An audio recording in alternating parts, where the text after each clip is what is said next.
बिस्मिल्लाहिर्रहमानिर्रहीम। नाज़रीन, programme the reporters में साबिर शाकिर और आरिफ हमीद भट्टी साहब का सलाम कबूल कीजिए। जैसा कि आपको मालूम है कि इस वक्त पाकिस्तान और भारत के दरमियान कशीदगी जो है वो उरूज पर है और इसमें कोई शक नहीं कि सूरत हाल इंतहाई कशीदा है। और पाकिस्तान में भी आज इस्लामाबाद में नेशनल सिक्योरिटी कमेटी का इजलास हुआ और पार्लियामेंट में भी जो भारत ने सर्जिकल स्ट्राइक्स मुबैना तौर पे की उसका पार्लियामेंट में भी उसकी बाज़गश्त सुनाई दी। कौमी सलामती कमेटी के इजलास में भी पाकिस्तान की स्ट्रेटजी तय की गई और सबसे अहम तरीन बात कि नेशनल कमांड अथॉरिटी का इजलास तलब कर लिया गया है। और नेशनल कमांड अथॉरिटी क्या है ये हम आगे चल के बताएंगे। तो मेरा ख़्याल है इंडिया को और इंटरनेशनल कम्युनिटी को इस बात की बहुत जल्द समझ आ चुकी होगी कि नेशनल कमांड अथॉरिटी का इजलास बुलाने का मतलब क्या होता है और दुनिया में क्या होने जा रहा है। अल्लाह ताला महफूज रखे सबको कि वो कुछ ना हो जिसका ख़दशा है। लेकिन पाकिस्तान को उस तरफ धकेलने की कोशिश की जा रही है और इसमें पाकिस्तान को का इत्तेहाद इस वक्त बहुत ज़्यादा ज़रूरी है। भट्टी साहब, सबसे पहले तो आज तकरीबन सुबह 4 बजे से पहले का ये वाक़या है कि 3:55 पे भारत की तरफ से तैयारे जो हैं जंगी जहाज़ सादा ज़ुबान में, क्योंकि हमारे नाजरीन मुखातिब हैं, वो आए और उसके बाद आकर चले गए कुछ बम शम फेंक के। और उसके बाद उन्होंने जो क्लेम किया वो बहुत बड़े बड़े दावे किए गए जो कि हम पूरे वसूख से कह सकते हैं कि वो सब के सब दावे झूठे थे। सबसे पहले एक वीडियो उन्होंने अपलोड की भारत ने और अपने सबूत के तौर पे जो वीडियो अपलोड की वो ज़रा दिखाइएगा जी। 2017 की ये वीडियो है और ये पाकिस्तान एयर फोर्स की है। पाकिस्तान एयर फोर्स की 2017 की वीडियो है ये। और इसको इंडिया ने अपने सर्जिकल स्ट्राइक्स अपने ज़ाहिर किए, अपने जहाज़ ज़ाहिर किए और ये बताया कि ये इस तरीके से आए और ये करके चले गए और ये यूट्यूब पे अवेलेबल है, सोशल मीडिया पे अवेलेबल है। ये पहला झूठ था। दूसरा झूठ उनका ये था कि हमने जैश ए मोहम्मद के हेडक्वार्टर को या उनके किसी बेस कैंप को निशाना बनाया और 300 लोगों के मारने का दावा किया। ज़रा शॉर्ट अगर है तो सुनाइएगा जी। In an intelligence-led operation in the early hours of today, India struck the biggest training camp of the Jaish-e-Mohammed in Balakot. In this operation, a very large number of Jaish-e-Mohammed terrorists, trainers, senior commanders and groups of jihadis who were being trained for Fidaiin action were eliminated. As the strike has taken place only a short while ago, we are awaiting further details. ये थे भारत के secretary खारजा भट्टी साहब जो कि बुलंदोबाग दावे कर रहे थे और हम ऑन बिहाफ ऑफ रियासत पाकिस्तान हम ये इनको चैलेंज करते हैं कि वो एक भी डेड बॉडी ज़ाहिर कर दें, एक भी, और कोई इस तरह का कोई एक भी डैमेज बता दें। चैलेंज करते हैं, अगर है तो हम उसके बाद फिर सरेंडर करेंगे। भट्टी साहब। बिस्मिल्लाहिर्रहमानिर्रहीम। साबर साहब, गुजारिश है, आज जो उन्होंने हमारी कंट्रोल लाइन की वायलेशन की है, हमारे प्राइम मिनिस्टर, हमारे chief of army staff DGSP ने उसका बड़ा माकूल और तफसीली जवाब दे दिया है कि भारत अब इंतज़ार करे, हम बातें नहीं करेंगे, वक्त और मुकाम का तयन हम करेंगे। रह गया उनके वज़ीर ख़ारजा का ये दावा कि उसने पाकिस्तान में जैश ए मोहम्मद के हेडक्वार्टर पर या ट्रेनिंग सेंटर पर हमला किया है। भारत साहब, मोदी साहब, आप इंडियन फिल्म नहीं बना रहे कि अपने ही इलाके को एक पहाड़ी बना के जैश ए मोहम्मद का ट्रेनिंग सेंटर लिख लें। आपकी इतनी जुर्रत है?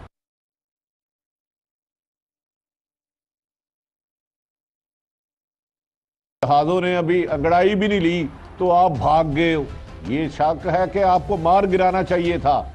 लेकिन पाकिस्तान की एक पॉलिसी है कि अमन की तरफ जाना। अगर साबर साहब इनकी इतनी हिम्मत होती और ये ऐसा नुकसान करते जिसमें एक इंसान भी जान जाया होती, शहीद हमारा बंदा होया होता, ये ऊपर इन जहाज़ों में बाकायदा कैमरे होते, ये उसकी फुटेज पूरी दुनिया में नशर करते। इन्हें कहें कि जैसे DGI पार साहब ने फरमाया कि इंडियन मीडिया आए, हम लेके चलते, हमें भी तो बताओ किस जगह आपने 200 या 300 लोगों को शहीद किया है। वो भारत मक्कारी, अय्यारी, रियाकारी में है। अपना इलेक्शन जीतने के लिए अपने लोगों को पहले तुमने मारा पुलवामा में। तुम क्या समझते हो कि पाकिस्तान में आप आके हमारे 300 लोगों को शहीद कर जाओ, वो तो हम तुम्हें जिंदा जाने देंगे? ये आप भारतीय फिल्म नहीं बना रहे। आप दिल्ली में एक सेट लगा के 300 लोगों को मार के मुर्गियों का खून नहीं फेंक रहे। ये अल्हम्दुलिल्लाह एक आज़ाद मुल्क है, जिसकी एक फौज है, जिसकी एयरफोर्स है, जिसकी एक हुकूमत है। ये तो अहमक है, सिर्फ अपनी इलेक्शन को जीतने के लिए लोगों को गुमराह कर रहे हैं। मुझे बता देना, अगर इनके पास इन्होंने कोई ऐसा काम किया हो तो फुटेज दिखा दे। जो इतने जहले मुतलक है, जो अंधे हो चुके हैं झूठ बोलने में, प्रोपेगेंडा करने में, कि 2017 की पाकिस्तान की फुटेज वो चला रहे हैं, तो वो हमारे मुल्क में आके किसको क्या मारेंगे? भट्टी साहब, DGISPR major general Asif Ghafoor साहब ने आज रिस्पॉन्ड किया, वो भी सुन लें। Not even a single brick in the debris. अगर वहां पे कोई इंफ्रास्ट्रक्चर होता तो वहां पे उसका मलबा होता। 350 ये क्लेम कर रहे हैं कि हमने वहां पे टेररिस्ट मारे हैं।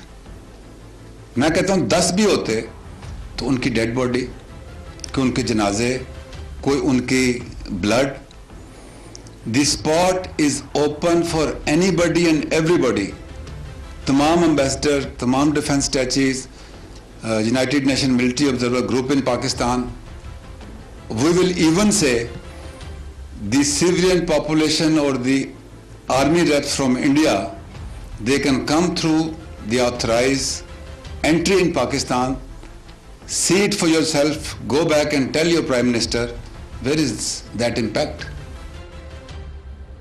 इसका भट्टी साहब, ये आपने DGISPR का सुना, लेकिन अब कौमी सलामती कौंसिल के इजलास में एक अहम तरीन फैसला हुआ है, वो हम बाद में बताएंगे। लेकिन एक चीज़ है कि ये इंडियन तैयारे जो आए थे, एक तो वो मेरा ख्याल है कि ज़रूर अटैक करने ही आए थे और कोई टारगेट था उनका, और उस टारगेट तक वो नहीं पहुंच पाए और वो वापस उन्हें जाना पड़ा। मेरा ख्याल है कि वो चेक करना चाह रहे थे, क्योंकि मेजर जनरल आसिफ गफूर साहब ने यह भी बताया कि पहले पाकिस्तान को उन्होंने सियालकोट और लाहौर सेक्टर पे डॉज करवाया, वहाँ पे अपनी प्रेजेंस शो की इंडियन फ़िज़ाइया ने। जब उनका पीछा किया गया तो वो वहाँ रुके, और उसके बाद बहावलपुर, ये 3 एरियाज़ पे उन्होंने डॉज करवाया। वहाँ से जब रिस्पॉन्स मिला पाक फ़िज़ाइया की तरफ से, उन्होंने फिर ये लाइन ऑफ कंट्रोल वाला एरिया जहाँ पे वो अंदर आए, फिर उन्होंने इसका इंतखाब किया। इसका मतलब ये था कि वो मल्टी डायमेंशनल तैयारी करके आए थे और वो एडवेंचर करना चाह रहे थे। फिर उसके बाद ये मकबूजा कश्मीर वाली साइड से जब वो एंटर हुए हैं, और इसी दौरान पाक फ़िज़ाइया के तैयारे जब आए हैं और उनको चैलेंज किया है, तो वो वापस गए और जाते जाते ये जो 3-4 मिज़ाइल थे या बम था या जो भी था असला बारूद, वो फेंक के चले गए। और इससे 2-3 चीज़ें भट्टी साहब हमें समझ आती हैं। एक तो वो चेक करना चाह रहे थे कि अगर हो गया टारगेट अचीव तो ठीक है, वेल एंड गुड। अगर ना हुआ तो रिस्पॉन्ड टाइम कितना होगा पाक फ़िज़ाइया की तरफ से, ये भी चीज़ उनको चेक हो गई होगी, अंदाज़ा हो गया होगा।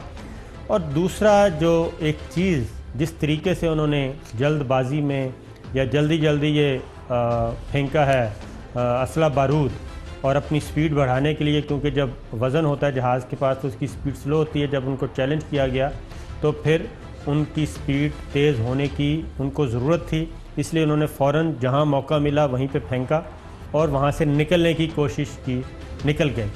तो उनकी इंडियन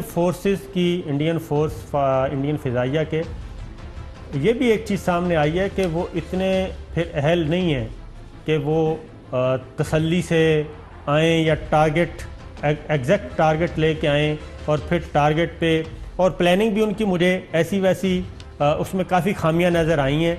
तो ये 2-3 चीज़ें थी भट्टी साहब जो कि उनकी तरफ से आई हैं, सामने आई हैं, और हमें भी पता चल गया है कि हमें कैसे रिस्पॉन्स करना है और रिस्पॉन्स टाइम हमारा कैसे होगा। देखिए साबर साहब, हर मुल्क की ना जो बॉर्डर्स होते हैं, कुछ किसी के वीक पॉइंट होते हैं, किसी के स्ट्रांग होते हैं।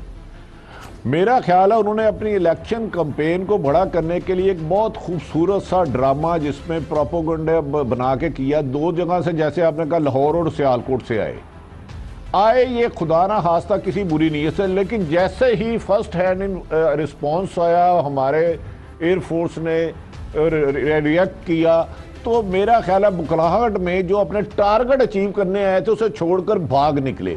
देखिए आर्मी में सबसे अहम चीज़ होती है, जिस बंदे को भेजे जाते हैं ना, उसकी ज़िंदगी का मकसद तो टारगेट अचीव किया जाए। वो कोई ड्रामा रंगबाजी पंजाबी फिल्म नहीं बन रही कि वो चुपके ला जाएंगे। मेरे ख्याल में जो उन्होंने करना चाहा था वो उसमें कामयाब नहीं हुआ। इनका ख्याल था कि 2 तरफ अंगेज करके पाकिस्तान की फोर्स उस तरफ अंगेज होगी, तीसरी तरफ हम कोई ऐसा हदफ बनाना जो चाहते होंगे वहाँ तक, लेकिन पहुँच नहीं पाए कि इस फौरी तौर पर इतना रिएक्ट किया हमारे एयरफोर्स ने, हमारी आर्मी ने, उस पर इनको अपने बैकडोर भागना पड़ा और बाहर जाके उधर इसलिए प्रोपेगेंडा शुरू कर दिया कि कल को अपनी कौम को बता सके हमने वहाँ से 300 लोगों को शहीद कर दिया है। तो पूरा इंटरनेशनल मीडिया को DGISPR हमारे जो खारजा मिनिस्टर है वो दावत दे रहे हैं कि आप आए, हम खुद लेके जाते। किस जगह ने उन्होंने बमबारी की हमें दिखाए तो सही, हर दुनिया को वो भी तो लाशें दिखाए ना। अगर 300 लोगों का मरना या कोई बहुत बड़े मदरसे में जिसमें ट्रेनिंग सेंटर बकौल इनके थे, आखिर उसका मलबा होगा, उसमें लाशें होंगी, लाशों में इंसान होंगे, कपड़े होंगे, कोई चीज़ें बिखरी होंगी। अगर ऐसी चीज़ होती तो ये एविडेंस के साथ आते। बट इसका ये भी अंदर आना ठीक है, लेकिन ये भी पुलवामा जो अटैक था ना, उसी तरह का एक प्रोपेगेंडा के कर दिया है। हाँ आए ज़रूर है, लेकिन हदफ पूरा नहीं कर सके। मेरा ख्याल है पाकिस्तान का रिएक्शन देख के दुम दुबा के भाग गए हैं वापस।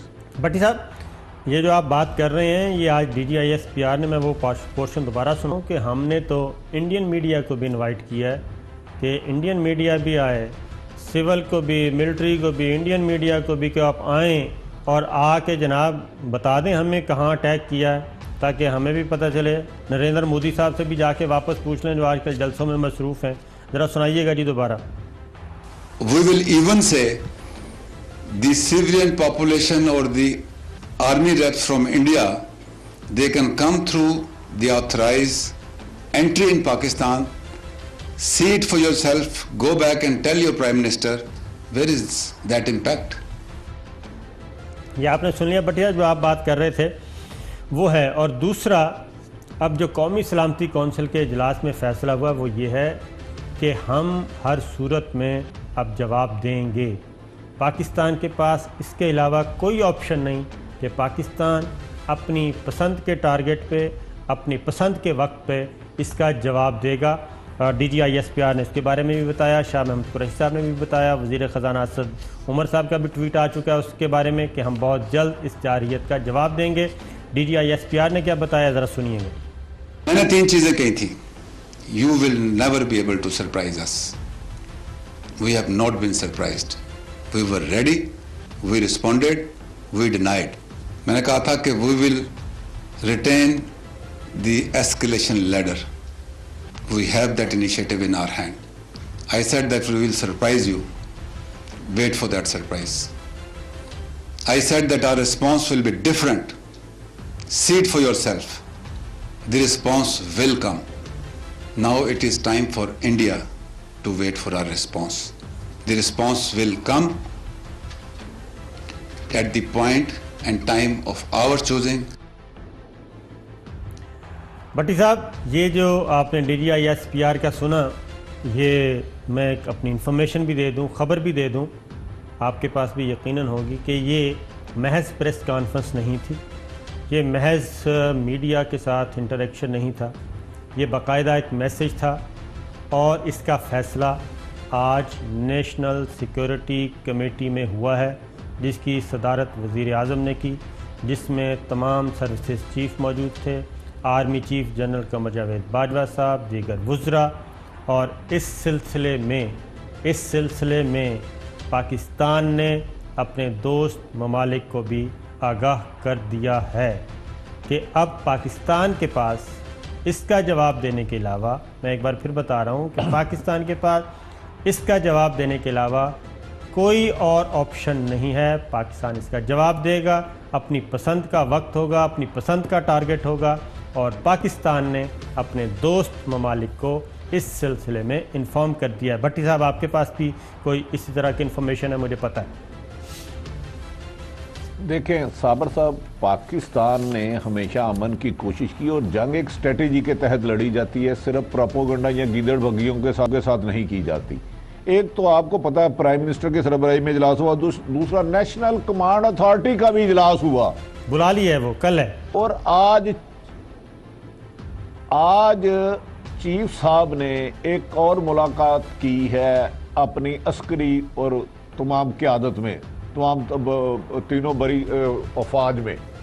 मैं आपको बताऊं, आने वाले चंद दिन भारत अपनी लाशें गिनता हुआ थक जाएगा। उसने तो महज कहा ना, मेरे 22 जहाज आ गए, 25 आ गए, 28 आ गए। एविडेंस के साथ पाकिस्तान के लोगों ने, फोर्स ने अपने इलाके मार्क कर लिए हैं और इसका लिए उन्होंने दीगर ममालिक में, शाह महमूद कुरैशी साहब ने कहा इनफ इज इनफ। आज इन्होंने हमारी कंट्रोल लाइन अबूर की है, क्रॉस किया है, और इसका जवाब हम इसी तरह से देंगे। और आज पाक फौज सोएगी नहीं, इसी प्लानिंग में रहेगी और बहुत जल्द को अपने झूठे प्रोपोगंडे का अपने मुल्क में पाक फौज की तरफ से ऐसा जवाब मिलेगा कि वो जंग सिर्फ फिल्मों में नाम करेगा, भारत मोदी जलसों में जंग का नारा नहीं लगाएगा। ये मेरा ख्याल है, ये 71 और 65 में रह रहे हैं। इन्हें अंदाज़ा नहीं है कि एक एटमी पावर मुल्क किस लिए बनाया जाता है। अब पाकिस्तान की फौज, पाकिस्तान की हुकूमत एक पेज पर है, अमन की इन्होंने हर कोशिश की, दुनिया को बताया। आज इंडिया ने वो हद क्रॉस करके अपने लिए एक ऐसी मुश्किल छेड़ दी जो इसकी बर्बादी का बायस बन जाएगी इंशाल्लाह ताला। क्योंकि आज नरेंद्र मोदी इलेक्शन कैंपेन पे निकले हुए हैं, उन्होंने भी एक दो जगह मैंने खुद भी सुना जाके, उन्होंने भी वाज़े तौर पे इसको नहीं कहा, लेकिन इसकी तरफ इशारा ज़रूर किया है जैसे आज भारत के लिए कोई बहुत बड़ा दिन था और वो कस्में वस्में भी खा रहे थे और लोगों से खिलवा भी रहे थे कस्में, और यकीन दहानियाँ करवा रहे थे कि वो अपने देश के साथ क्या करने वाले हैं, लेकिन वो बहुत बड़ा खिलवाड़ करने वाले हैं अपने देश के साथ। ये शायद उनको समझ नहीं आ रही। उसकी रीज़न ये है भट्टी साहब कि पुलवामा के बाद इंडिया के अंदर नरेंद्र मोदी को और उनके जो मास्टरमाइंड हैं उनके साथ अजीत डोवल को मुँह छुपाने के लिए कुछ जगह नहीं मिल रही थी, क्योंकि कल भी हमने बताया था कि वहाँ पे इंटरनली इतना प्रेशर आ चुका है उन पे कि राज ठाकरे जैसे इंतहा पसंद हिंदू जो कि असल कुव्वत थे नरेंद्र मोदी के, बीजेपी के इंतहा पसंद हिंदुओं के, उनके असल जो थे राज ठाकरे साहब, और उसके अलावा दीगर समाजी तंजीमें, हिंदू तंजीमें, वो सब की सब अजीत डोवल के ट्रायल का मुतालबा कर रही हैं। उनसे ट्रायल कह रही हैं, इनका ट्रायल किया जाए और पुलवामा हमले के हक़ाइक़ और सच जो है वो सामने लाया जा सके। इसलिए इंडिया के पास इसके अलावा कोई और ऑप्शन रहा नहीं इंडियन एस्टेब्लिशमेंट के पास भी। साहब आपको अर्ज कर रहा हूँ जी, इंडिया ने पुलवामा हल्के के बाद जो ड्रामा कर रहे हैं इलेक्शन जीतने के लिए कर रहे हैं, ये जो आज भी उन्होंने किया है अपनी इलेक्शन स्ट्रेटेजी बनाने के लिए किया है और अपनी कौम को गुमराह करने के लिए किया है। लेकिन पाकिस्तान में खुदा ना खास्ता इस किस्म की कोई बात नहीं है। हमने जो करना है, हमने जो पाकिस्तान की फौज ने जवाब देना है, ऐसे निशाना छोड़ाएंगे कि मोदी साहब आपकी आने वाली 7 नस्लों के चेहरों पे भी वो निशानात नजर आएंगे। आपको नहीं पता आपने किस कौम को, किस फौज को, किस मुल्क को छेड़ लिया है। और मुसलमान तो जीता ही शहादत के लिए है, इससे बड़ी उसकी जिंदगी में क्या पूरी होगी। एक तो हम प्रोपेगेंडा नहीं करेंगे, हम नहीं करेंगे, आप चेहरे छुपाते फिरोगे। एक ब्रेक लेते हैं तो भट्टी आपको साहब। ऑफर कर रहे हैं, हमारे डीजी ISPR ऑफर कर रहे हैं कि भाई इंडियन मोदी साहब आप आए, हमें बताओ तो सही कहाँ बमबार किया आपने, कहाँ 300 लोगों को आपने शहीद किया है, कौन सा मदरसा आपने किया है, कौन सा ट्रेनिंग सेंटर खत्म किया है अपने इलेक्शन के लिए। तुम अपने कौम को गुमराह कर रहे हो। वो जगह भी भट्टी साहब ब्रेक दिखाएंगे और एक ऐनी शाहिद और जो ज़ख्मी हुआ है एक अकलौता शख्स, वो भी हम आपको दिखाएंगे ब्रेक के बाद। वेलकम बैक नाजरीन। भट्टी साहब हम बात कर रहे थे नेशनल कमांड अथॉरिटी का इजलास बुला लिया गया है। ये नेशनल कमांड अथॉरिटी है क्या और ये इजलास कब बुलाया जाता है और क्यों बुलाया जाता है? पाकिस्तान जब से एटमी कुव्वत बना है, ये आई थिंक इन हालात में ये पहला अहम तरीन इजलास होगा इस नौइयत का कि जब पाकिस्तान पे ख़तरात जो हैं वो मंडला रहे होंगे, और दूसरा ये कि हम पे जंग मुसल्लत करने की कोशिश की जा रही है, हमें हमारे ख़िलाफ़ जारहियत की जा रही है। तो इसके बारे में वज़ीर ख़ारजा शाह महमूद कुरैशी साहब ने क्या बताया और फिर DG ISPR ने क्या बताया, ज़रा सुनिए।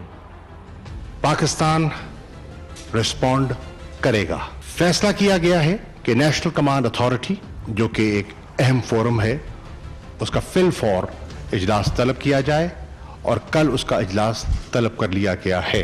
कल पार्लियामेंट का जॉइंट सेशन भी है। उसके बाद प्राइम मिनिस्टर ने नेशनल कमांड अथॉरिटी की मीटिंग भी बुलाई है। And I hope you understand what is national command authority, what does it constitute.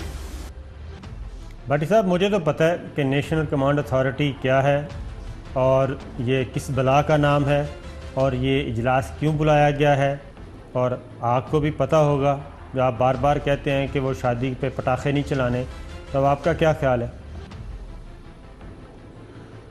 सब गुजारिश है, इजलास ऑफिशियल तो कल बुलाया गया है, आज मीटिंगें हो गई हैं मेरी इतला के मुताबिक। कोई भी मुल्क जिन दो मुल्कों में कशीदगी हो, अगर वो असला ले या कोई मज़ाइल बनाए या एटमी पावर हो, तो वो शो पीस में रखने के लिए नहीं होता।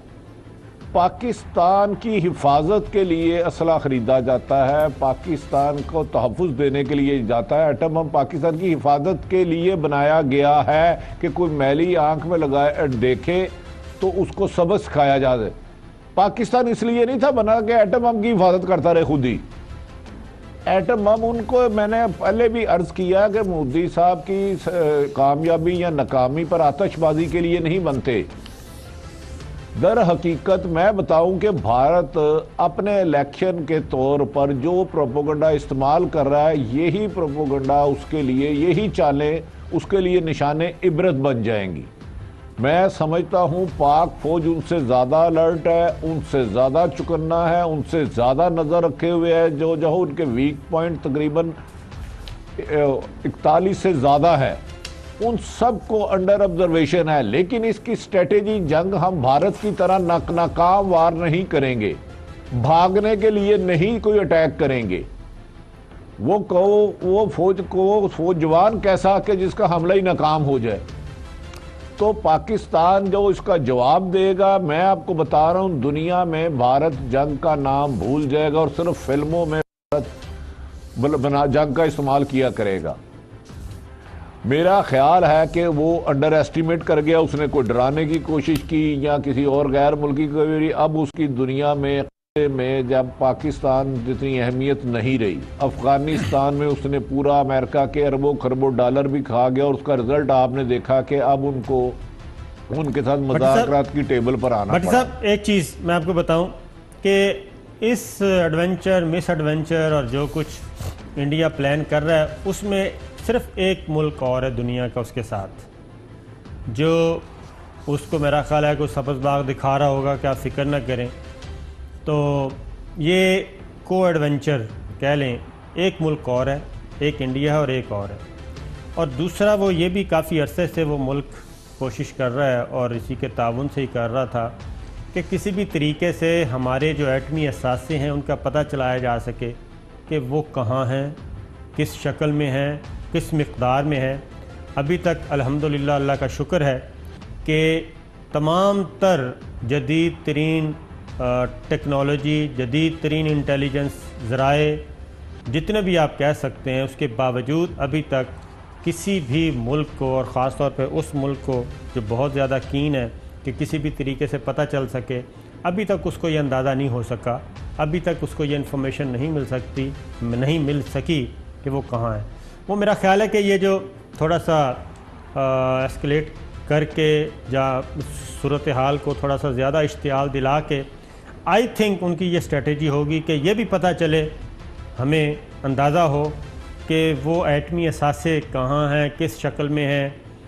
ये भी उनका एक होगा टारगेट कि किसी ना किसी तरीके से उन तक भी पहुंचा जाए, उनका भी पता चलाया जाए। लेकिन जो कल इजलास होने जा रहा है भट्टी साहब, वो इंतहाई सीरियस होगा और उसमें आप कह रहे हैं कि अनऑफिशियली मीटिंग्स हो चुकी हैं, इसमें कोई शक नहीं। रात गए तक हमारे यहाँ ये मीटिंग्स गुज़श्ता रात भी हुई, कल दिन में भी हुई, और इस वक्त भी अहम तरीन इजलास चल रहे हैं, अहम तरीन मुलाकातें चल रही हैं जो कि हमें नज़र नहीं आ रही और हमें ज़रूरत भी नहीं है कि वो नज़र आएँ। लेकिन नेशनल कमांड अथॉरिटी का इजलास ये हो रहा है और ये पहला मौका होगा भट्टी साहब, दुनिया शायद अभी तक आज रात तक मेरा ख्याल है वो समझ जाएगी कि ये पहला मौका होगा कि दो जमहूरियतें, दो पड़ोसी मुल्क, दो एटमी कुव्वतें एक दूसरे के आमने सामने होने जा रही हैं। और उसके बाद एक और शॉट सुन लीजिए, फिर मैं आप कहता हूँ एक शाह महमूद कुरैशी साहब का रिस्पॉन्ड कैसे करेंगे, ज़रा सुनिए। हिंदुस्तान के अज़ाइम को पढ़ना, उनको गेज करना और उस पर रिस्पॉन्ड करना, कब करना है, कैसे करना है, किस नौइयत से करना है, that is the test of leadership.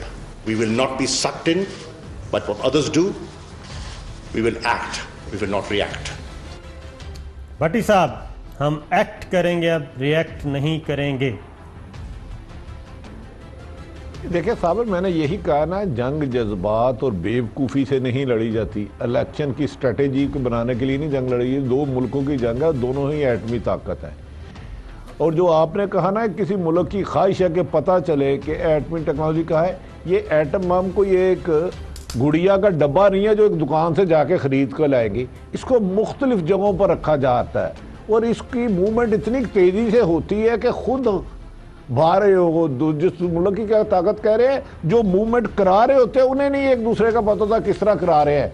आपका मतलब है ये कोई वो माचिस बम है कि इंडिया आगे ढूंढ लेगा या अमेरिका को ढूंढ लेगा आके। इसकी मूवमेंट घंटों में होती है और ये एक नहीं है पाकिस्तान के पास अल्हम्दुलिल्लाह, और गाफर भी नहीं है। लेकिन इसको किस तरह इस्तेमाल करना है, कैसे इस्तेमाल करना है, इनके इस प्रोपोगंडे के आके रिएक्ट करके उसी वक्त हम बेवकूफ़ हैं। हमारी फौज दुनिया की बेहतरीन फौजों में से एक है। हमारी एजेंसी ISI, जिससे खुद इंडिया, भारत, उनकी CIA खौफजदा रहती है। तो आपका क्या मतलब है इनकी इन हरकतों से आके हम कहेंगे अच्छा जी ये लो हमारी जेब में पेन है, ये एटम बम है, ये ले ले। इस तरह नहीं होता। ये भारत किसी अपने मुल्क को गुमराह कर रहा है। मेरा ख्याल है मोदी वाहिद आप होगा उनका प्राइम मिनिस्टर जो भारत दुश्मनी में लिखा जाएगा कि उसने भारत को बर्बाद करने में मोदी का हाथ था। पाकिस्तान का नुकसान वो अल्हम्दुलिल्लाह नहीं कर सकते। भट्टी साहब, और मैं आपको ये बात यकीन से कह रहा हूँ, इससे ज़्यादा कि मैं और आप सामने बैठे, इससे ज़्यादा उनका नुकसान होगा। लेकिन जज्बाती होके नहीं, फटाफट ईंट के बदले ईंट मार देना कोई बेवकूफ़ी नहीं है।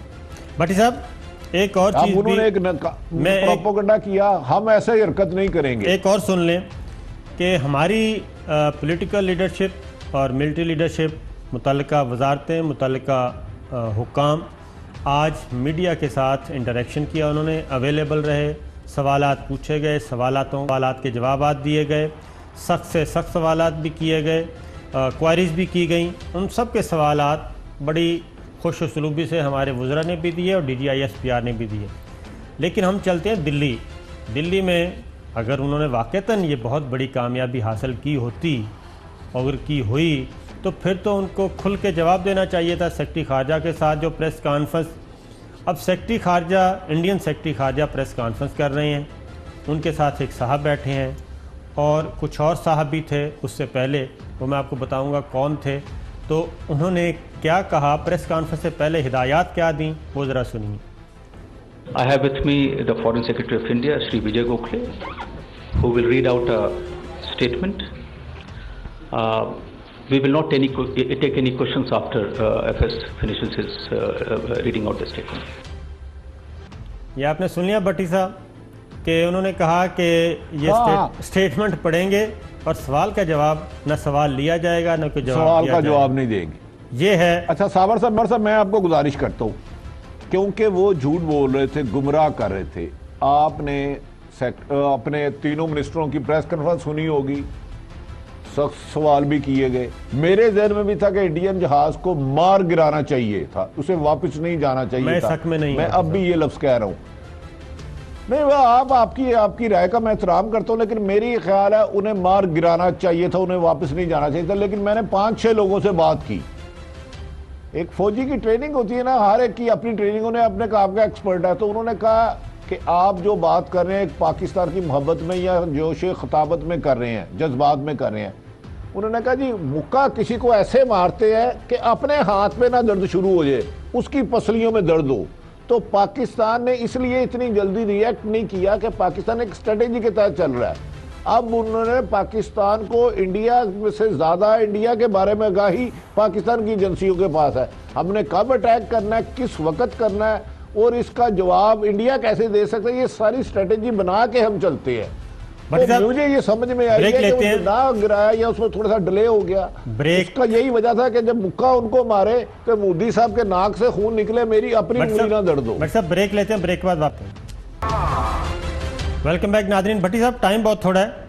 मुस्लिम लीग नवाज़ अपनी हरकतों से बाज नहीं आ रही और वो इस मौके पे भी बड़ी बारीक वारदातें डालने की कोशिश कर रही है। आज उनको भारत से नफ़रत और भारत से दुश्मनी का वो जो है ख़मीर जाग उठा है।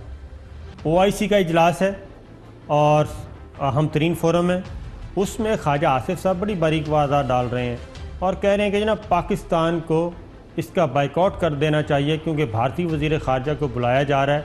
ज़रा सुनिए। मैं समझता हूं कि इस मौके पे हमें OIC का भी बाइकआउट करना चाहिए, इस मीटिंग का, जिसमें सुषमा स्वराज को जो है वो गेस्ट ऑफ ऑनर की हैसियत से बुलाया गया है। भट्टी साहब ये इजलास है, सऊदी अरब में है, सऊदी क्राउन प्रिंस करने लगा हूं जी, मैं अर्ज करने लगा हूं, हम अपोजिशन को आज डिस्कस ही नहीं करते। हाँ OIC के इजलास में उन्हें नहीं बुलाना चाहिए और हमारे वज़ीर ख़ारजा ने आज उनसे बात भी की है, ये बात ठीक है, लेकिन इसमें जाना चाहिए, उसका बाइकआउट करना नामुनासिब है। पाकिस्तान साबर साहब मैं अर्ज करने लगूँ 17 सालों से हालत जंग में है। हमने पहले दिन जंग नहीं शुरू करनी, भारत की दहशत गर्दी की वजह से और दूसरे ममालिक की वजह से 17 साल हालत जंग में इस मुल्क फौज ने गुजारा है। तो इसके बारे में मैं इंडिया को इतना ही कहूँगा, हमसे वाकिफ़ हैं ये दरिया, ये समुंदर, ये पहाड़, हमसे वाकिफ़ हैं ये दरिया, ये समुंदर, ये पहाड़। हम नए रंग से तारीख को दोहराते हैं। भारत बहुत बड़ी गलती करेंगे आप, पाक फौज की आपको ताकत का, अकल का, समझ का अंदाज़ा नहीं है। तो साहब OIC मीटिंग में बहरहाल जो पाकिस्तान ने किया मैं समझता हूँ वो ठीक है। नहीं, मैं वो असल बात क्या है, असल बात वो है, वो कहते हैं बाइकआउट कर जाइए। अब बाइकआउट के नताइज सुने, करना चाहिए, मेरी बात सुन लेना। वो क्या है, असल है कि सऊदी अरब के साथ हमारे ताल्लुकात ख़राब हों, UAE के साथ हमारे ताल्लुकात ख़राब हों, कतर के साथ हमारे ताल्लुकात ख़राब हों। ये बारीक वारदात मुस्लिम लीग नून अभी तक भी करने से बाज नहीं आ रही। और सोशल मीडिया पे नवाज शरीफ के पैरोकार क्या कर रहे हैं, नवाज शरीफ के पैरोकार सोशल मीडिया पे वही कुछ कर रहे हैं जो इस वक्त इंडिया का दफ्तर खारजा कह रहा है, जो इंडिया का फॉरेन सेक्रेटरी कह रहा है, वही चीज़ें वो बयान कर रहे हैं। तो मैं समझता हूँ कि मुस्लिम लीग नवाज़ कम अज़ कम ये बातें ना करें। गेस्ट ऑफ ऑनर की ज़रा नरेंद्र मोदी साहब को देखें, जाती उम्र में गेस्ट ऑफ ऑनर किसने बनाया था। ये जो कुछ आज हम भुगत रहे हैं भट्टी साहब, जो कुछ आज हम भुगत रहे हैं और जो भारत को हमने अपने सर चढ़ाया है, ये जनाब ये गेस्ट ऑफ ऑनर ये थे, ये नरेंद्र मोदी साहब थे। उस वक्त ख्वाजा आसिफ साहब आप कहाँ थे? उस वक्त मेरा ख्याल है आप वज़ीर दिफा थे और उस वक्त आप बोलने की सकत नहीं रखते थे। अभी भी आप कर दें, उसकी कम से कम उसकी तो माफ़ी मांग लें कि नरेंद्र मोदी के साथ हमने जो प्यार मोहब्बत की थी वही नरेंद्र मोदी आज पाकिस्तान को डस रहा है। तो बात कहने की ये है कि ये तो चाहते हैं कि इस वक्त पाकिस्तान के साथ अगर कुछ चंद दोस्त ममालिक हैं तो उनसे भी किनारा कशी पाकिस्तान से वो मुल्क भी कर लें और पाकिस्तान एक साइड पे बैठ जाए और ये फिर उसके बाद हंसेंगे हम पे। बट साहब असल चीज़ ये साबर साहब गुजारिश है, ख्वाजा आसफ साहब की अपनी राय है, लेकिन पाकिस्तान की हुकूमत बाशऊर लोगों की, अक्लमंदों की है, इनके कहने पे तो नहीं होगा। एक एहतजाज करना था वो कर दिया, लेकिन मैंने बताया कि पाकिस्तान की फौज को 17 साल से हालत जंग में है। भारत तुमने जंग सिर्फ फिल्मों में देखी है, बार बार मैं एक शॉर्ट सुनवाता हूँ, हालत जंग में पैदा हो रहे हैं। मैं एक शॉर्ट सुनवाता हूँ, पाकिस्तान का फाइनल वर्ड क्या है जरा सुनाइएगा जी। DGISPR ने क्या कहा था? Any aggression, if imposed, we shall defend every inch of our motherland at all cost, to last bullet and to our last breath, इंशाल्लाह। हम अपनी कौम को मायूस नहीं करेंगे। ये था भट्टी साहब वो फाइनल वर्ड पाकिस्तान का, और ये फाइनल वर्ड ही है। तीनों सर्विसेज चीफ थे और तीनों की तरफ से ये एक मैसेज था। Chairman joint chief of staff general Zubair भी इसमें मौजूद थे। ये एक यूनिटी थी, ये यूनाइटेड पाकिस्तान, यूनाइटेड फोर्सेस की तरफ से ये एक मैसेज था। और दूसरा इंडिया में, दिल्ली में भट्टी साहब क्या हो रहा है, अब ये दिल्ली को सोचना चाहिए कि उन्होंने कौन सा रास्ता इख्तियार करना है। क्या पाकिस्तान वहाँ की लीडरशिप, दिल्ली बनेगी बहुत जल्द, बिल्ली ना बने। दिल्ली में हमारे मुसलमान भाई भी उधर रहते हैं और हमें उनका भी ख्याल है, बाकी मिनॉरिटीज़ भी रहते हैं। इसलिए नाज़रीन हम आपको ताज़ा तरीन ख़बरें देते रहेंगे, अपडेट्स देते रहेंगे। प्रोग्राम का वक्त ख़त्म हुआ, कल फिर हाज़िर होंगे। इजाज़त दीजिए, अल्लाह हाफ़िज़।